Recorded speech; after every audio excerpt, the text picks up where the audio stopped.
Hi friends, welcome to my channel లక్షితాస్తిక్ vlogs. నేను మీ సర్లని. ఈరోజు నేను ఈ వీడియోలో వచ్చి మక్క బుట్టలు చూపిస్తున్నాను. ఇవి మా ఊరి మక్క బుట్టలు చాలా రేర్గా దొరుకుతాయి కదా మన సైడ్. అయితే ఊర్లలో అయితే ఎప్పుడంటే అప్పుడే దొరుకుతాయి. వచ్చేటప్పుడు ఇంకా మా వాళ్ళు తీసుకొని వచ్చారు. వీటితో తెలంగాణ స్పెషల్ మక్క గ్యారెలు అని చేస్తారు. చాలా టేస్టీగా ఉంటాయి. వాటి కోసమే స్పెషల్గా తెప్పిస్తూ ఉంటాము. మంచిగా అనిపిస్తాయి, టేస్టీగా ఉంటాయి మక్క గ్యారెలు. నేను ఎప్పుడు తెచ్చినా సరే మక్క గ్యారెలకే ఎక్కువ ఇంపార్టెన్స్ ఇస్తాను. వీటిని మంచిగా పొట్టు తీసి ఒలిచి పెట్టుకోవాలి. చూడండి, చాలా ఇంట్రెస్ట్గా చేస్తాను నేను. ఇవి మాత్రము ఈ రెసిపీ చాలా బాగుంటుంది. ఎప్పుడు ప్రతిసారి ఒల్చడం పెద్ద పని అయినా సరే ఆ రెసిపీ కోసమైనా నేను చేస్తాను. ఇవి ఇంకా ఒలిచి పక్కన పెట్టి మిగతావన్నీ చేస్తున్నాను చూడండి.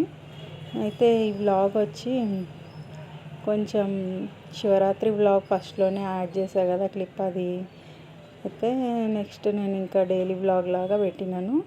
ఇంకా మక్క గ్యారెలు వచ్చి అందులో వేసే ఇంగ్రీడియంట్స్ అన్నీ చాలా మంచిది హెల్త్కి కూడా. ఈ ఫస్ట్ మక్క బుట్టలు ఒలిచి పెట్టుకొని అందులో ఎల్లిపాయలు, పచ్చిమిర్చి, జీలకర్ర వేసి మంచిగా మిక్సీకి పట్టి పేస్ట్ చేయాలి. కచ్చాపచ్చ పేస్ట్ చేసి దాంట్లో సరిపోయిన సాల్ట్ వేసుకోవాలి. టేస్ట్కి తగ్గ సాల్ట్ వేసుకొని కొత్తిమీర, కరివేపాకు తురిమి వేసుకోవాలి. మంచిగా గ్యారెలు చేస్తారు చూడండి, అప్పాలు చేస్తారు చూడండి, తెలంగాణ అప్పాలు అట్లా సన్నగా ఒత్తుకోవాలి. ఒత్తి నూనెలో ఫ్రై చేయాలి వడల్లాగా. క్రిస్పీగా ఉంటాయి, చాలా బాగుంటాయి అవి మక్క గ్యారెలు. ఎట్లా అంటే 2 days కూడా ఉంటాయి అవి నిల్వ. చాలా టేస్టీగా ఉంటాయి, నాకు చాలా ఇష్టము. వేడిగా తింటే బాగుంటుంది, ఆ నెక్స్ట్ డే తిన్నా చాలా బాగుంటుంది. ఇట్లా చేస్తాను అన్నమాట.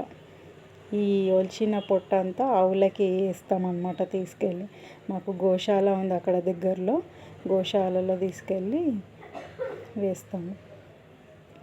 చూడండి, ఇంత ప్లేట్ నిండా అయినాయి. 1/2 kg అంత ఉంటాయి ఇవి. చాలా టేస్టీగా ఉంటాయి, చాలా బాగుంటాయి ఇవి. చేసుకొని ట్రై చేసి చూడండి. ఇందులో స్వీట్ కార్న్ మిక్స్ చేయాలి, ఎందుకంటే ఇది కొంచెం ముదురు ఉంది కదా. స్వీట్ కార్న్ మిక్స్ చేస్తాను అన్నమాట. కొంచెం తీయగా అట్లా బాగుంటుంది. ఇంకా నెక్స్ట్ కిచెన్లోకి వచ్చినాను. రెసిపీ కోసము అంతా ప్రిపేర్ చేస్తున్నాను.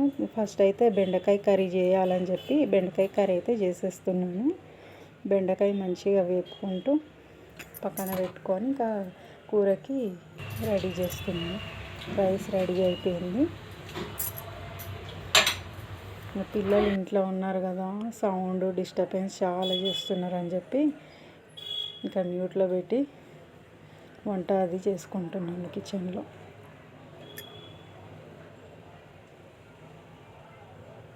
మక్క గ్యారెలు మీలో ఎంతమంది చేస్తారో కామెంట్ చేయండి. Telangana special recipe. మన ఏమంటారు, మక్క గ్యారెలు ఇంకా బియ్యం పిండితో చేస్తారు కదా, సర్వపిండి కూడా చాలా స్పెషల్ మన తెలంగాణ రెసిపీ. చాలా టేస్టీగా ఉంటుంది. మక్క గ్యారెలు అయితే ఇంకా అదిరిపోతాయి టేస్ట్. ట్రై చేయండి ఎవరైనా చేయకుంటే. ఇంకా నేను మక్క గ్యారెల కోసమని ఒక గిన్నె రెడీ చేస్తున్నాను, మిక్సీకి పేస్ట్ పట్టడానికి అని చెప్పి. కిచెన్లో ఉంటే ఇంకా కిచెన్ వరకే చేస్తూ ఉంటాను. డైలీ వ్లాగ్స్ ఎట్లా ఉన్నాయో కామెంట్ చేయండి చూసిన వాళ్ళు. ఇంకా సపోర్ట్ చేస్తూ ఉండండి, కామెంట్ పెట్టండి ఎలా ఉన్నాయో వీడియోస్. క్లారిటీ లేకపోతే ఇంకా క్లారిటీగా తీయడానికి ట్రై చేస్తాను. ఛానల్ చూసిన వాళ్ళు, కొత్త వాళ్ళు ఎవరైనా సరే కొంచెం ఛానల్ని సబ్స్క్రైబ్ చేసుకోండి, కామెంట్ చేయండి, మంచి లైక్స్ ఇవ్వండి. ఇంకా మా కొడుకు ఇంట్రడ్యూస్ చేస్తున్నా చూడండి ఒకసారి. పేజ్ పెట్టరా బాబా అని చెప్పి కొడుకు సేమ్ ఉన్నామా ఇద్దరం. ఇక పరిచయం చెప్పి చేస్తున్నాను వీడియో చూసి చూడండి ఎట్లా చేస్తున్నాడు. లాడ్ ఎక్కువ వీడికి.